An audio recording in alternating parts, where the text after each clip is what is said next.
The opposition is escalating its fight with the acting Interior Cabinet Secretary and the Inspector General of Police over the deaths and injuries of their supporters in Western Kenya. NASA claiming the two are personally responsible for the brutality and deaths reported in Migori and Kisumu by security officers. Matiang'i and Boinnet must take responsibility.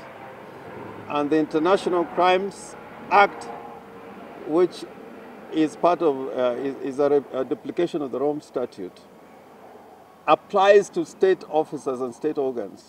NASA claiming criminal gangs have been recruited to meet violence on the coalition supporters with the blessings of the police. The opposition threatening legal action against the alleged perpetrators.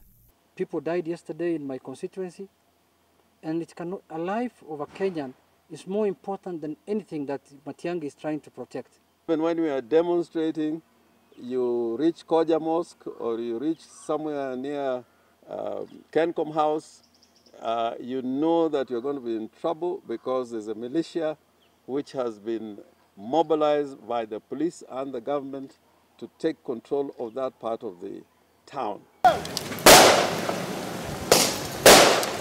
But in a swift rebuttal, Acting Interior Cabinet Secretary Fred Matiang'i was unapologetic on the security clampdown on the anti-IEBC street demos. We are not foolish. The so-called peaceful demonstrations are not peaceful demonstrations. They are an excuse to cause anarchy in the country and to engage in crime. The Acting Interior Cabinet Secretary saying the demos had degenerated into chaos and destruction of property.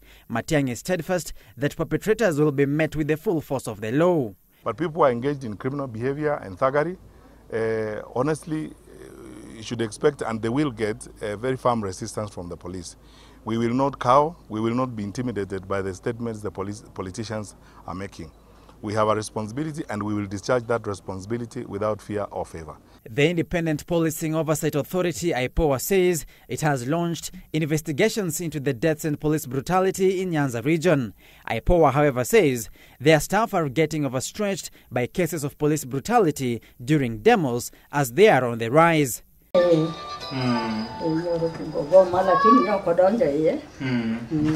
In Migori County, the local leadership visited their injured supporters at their hospital beds where they condemned police brutality. Samugina Citizen Weekend.